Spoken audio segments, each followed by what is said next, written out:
సరే, వార్నింగ్ నేపథ్యంలో అడుగుతున్న లాస్ట్ క్వెషన్. మన ప్రధాని మోడీ పదవిలోకి రాగానే పాక్ విజిట్ చేసినారు. పాక్ ప్రధానిని హగ్ చేసుకున్నారు. అప్పుడు మన దేశ తీరు, మన భారత సంతతి తీరు, మనం ఎట్లుంటామనేది ఒక చెప్పడానికి ప్రయత్నం చేసి వచ్చినారు. భారత ప్రధాని పదవిలో ఎక్కిన తర్వాత వెరీ ఫస్ట్ లో అప్పటి నవాజ్ షరీఫ్ మాజీ ప్రధాని.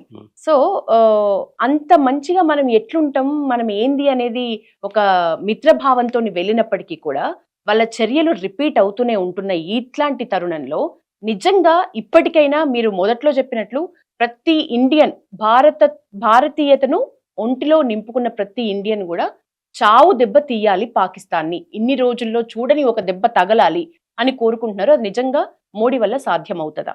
ఇప్పటికైనా ఆ కళ నెరవేరుతుందా ఇండియన్స్ ది? మేడం, మీరు ఒక విషయం గుర్తుంచుకోవాలా. ఒకసారి భారత్ ప్రేమగా ఉండడానికి, ప్రేమగా ఉంటే ప్రేమను పంచుతుందని చెప్పేటువంటి ప్రయత్నం చేశారు. ఆయన ఇంటికి పోయారు, అక్కడ వాళ్ళ ఇంట్లో పోయి ఛాయ్ తాగొచ్చారు. అక్కడ ఉన్నటువంటి ప్రభుత్వము, ప్రధానమంత్రి భారత్తో స్నేహాన్ని చాచుంటే నిజంగా స్నేహంగా ఉండేది.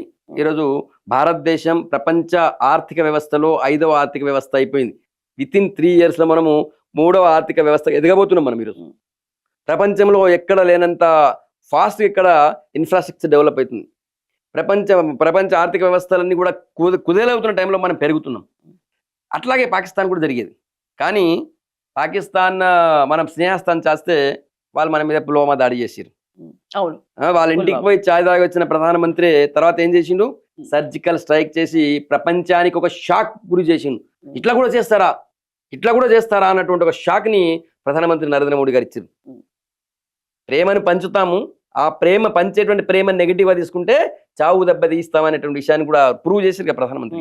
కాబట్టి ఖచ్చితంగా ఇప్పుడు కూడా చెప్తున్నాను, ప్రపంచ దేశాలని కూడా అవాక్ అయ్యేలా, మళ్ళీ ఎప్పుడు కూడా భారతదేశం పేరు ఉచ్చరించడానికి భయపడే విధంగా ఖచ్చితంగా కేంద్ర ప్రభుత్వం చర్యలు ఉంటాయి. అలా వెనక్కిపోయేది లేదు.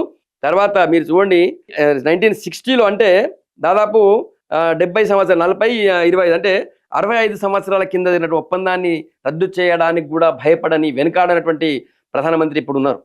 భారతదేశం కోసం, భారతదేశానికి మీ జరిగే మేలు కోసం ఎంతటికైనా తెగిస్తారనేందుకు ఇదొక ఎగ్జాంపుల్. తర్వాత మీరు ఇంకా ఇంకొన్ని రోజులు చూస్తారు ఎట్లాంటి చర్యలు ఉంటాయి అనేది. ముందైతే మీరు మీ ప్రశ్నలు ఉంటే దౌత్య సంబంధాలు బలంగా ఉండాలా, ప్రపంచ దేశాలు మనకు సపోర్ట్గా నిలవాలన్నారు. అవన్నీ కూడా అయిపోయినాయి కదా. ప్రపంచ దేశాలు సపోర్ట్ చేసినాయి కదా, అందరూ ఇమ్మీడియట్గా మనకు సపోర్ట్ చేసారు. ప్రపంచ దేశాలు అండగా ఉన్నాయి. ఇజ్రాయెల్ లాంటి దేశాలు మీకు ఏం కావాలో అడగండి అంటున్నారు. కానీ దురదృష్టవశాత్తు మన భారతదేశంలో మన చుట్టూ, మన పక్కన ఉండేటువంటి కొంతమంది సూడో సెక్యులర్ పేరుతో వాళ్ళ తీవ్రవాదుల కంటే దుర్మార్గులు లేరు. వాడు వచ్చి చంపేసి 26 మంది చంపేసిపోయిండు. కానీ ఇక్కడ ఉన్నటువంటి కొంతమంది సూడో సెక్యులరిస్టులు మన సైన్యాన్ని అవమానిస్తున్నారు, మన సైన్యం యొక్క స్థైర్యాన్ని దెబ్బతీస్తున్నారు. వీళ్ళు పాకిస్తాన్కే సపోర్ట్ చేస్తున్నారు ఒక రకంగా. అట్లాంటి వాళ్ళదే ప్రమాదం ఉంది. నిజానికి ఆడ యుద్ధం చేసి పాకిస్తాన్ తీవ్రవాదులు వేసే బదులు ఇట్లాంటి వాళ్ళు ఒక్కొక్కరిని గుర్తించి ఏరి ఒక్కొక్కరిని షూట్ చేసి పడేస్తే బాగుంటుంది అనిపిస్తుంది. నాకు ఒక్కొక్కసారి బాధ అనిపిస్తుంది. నాకు తెలిసినటువంటి ఒక సీనియర్ జర్నలిస్టు రోజు ఇంత జరుగుతుంటే చివరికి అసదును వయసి, ఏ రోజు భారత్ మాతాకి జై అన్నటువంటి అసదును వయసి, భారతదేశం కోసం మోడీ గారు ఏ నిర్ణయం తీసుకున్నా సపోర్ట్ చేస్తున్నాను, తీవ్రవాదులు చేసినటువంటి చర్యని ఖండిస్తున్నాను, ఫస్ట్ టైం అని నోట్లకెళ్ళి వచ్చింది.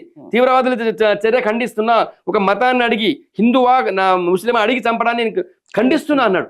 అరే, టోపీ పెట్టుకొని భారత్ మాతకి జై అన్నటువంటి ఒక ముస్లిం నాయకుడు, నేనే ముస్లిం నాయకుడు అని చెప్పుకుంటాడు. ఈరోజు వాని గుండె కరిగింది. కానీ ఈరోజు మన కొంతమంది జర్నలిస్టులు, కొంతమంది మేధావులు, కొంతమంది సెక్యులరిస్టుల గుండె కరగలేదు. ఇప్పటికి కూడా పాకిస్తాన్ చేసినటువంటి చర్యని ఇండైరెక్ట్గా సపోర్ట్ చేస్తూ మోడీ గారిని, సైన్యాన్ని ఆత్మస్థైర్యాన్ని దెబ్బతీసేటువంటి ప్రయత్నం చేస్తారు. ఇది దుర్మార్గం. ఇది ఇంతకంటే దుర్మార్గం చర్య ఇంకొకటి ఉండదు. మళ్ళీ ఏమనంటే ఇంతకుముందు చెప్పిన తీవ్రవాద మతం ఉండదు. వాళ్ళు మతం చూసే కదా చంపింది. మతం చూసే కదా వాళ్ళు చంపింది. ఓటు బ్యాంక్ రాజకీయాలు ఇప్పటికైనా మానేయండి అని చెప్పి కాంగ్రెస్ పార్టీకి, తర్వాత మమతా బెనర్జీ లాంటి వాళ్ళకి చెప్తున్నాను. మేడం, మీరు ఆశ్చర్యపోతారు. ఇంత జరిగినా కూడా, ఇంత జరిగితే ప్రపంచ దేశాలు కదిలిపోతున్నాయి, ప్రపంచ దేశాల గుండె కరిగింది. కానీ మన పక్కన ఉన్నటువంటి కొంతమంది సూడో సెక్యులరిస్ట్ అన్నటువంటి వాళ్ళ గుండె కరగకుండా చేస్తున్నారు.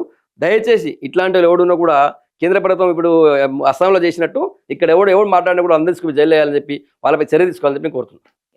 మొత్తానికైతే అలసత్వం అయితే ఉంది సార్. నిజంగా ఇంత ఉగ్రదాడి తర్వాత కూడా మన భారతీయులు మన దేశంలో పౌరులు చనిపోయిండ్రు అన్న బాధ కూడా లేకుండా ఖండించటంలో గాని తమ అభిప్రాయాన్ని చెప్పటంలో గాని తీవ్ర అలసత్వం అయితే ఉంది. మీరు చెప్పినట్లు శత్రువులు ఎక్కడో లేరు, మన మన మన చుట్టే దగ్గర ఉన్నారు, మన మన చుట్టే వాళ్ళు మన పేరుతో, మన భారతీయుల పేరుతో ఉన్నారని చెప్పారు. మొత్తానికి మంచి వాల్యుబుల్ టైం మాకు ఇచ్చినారు.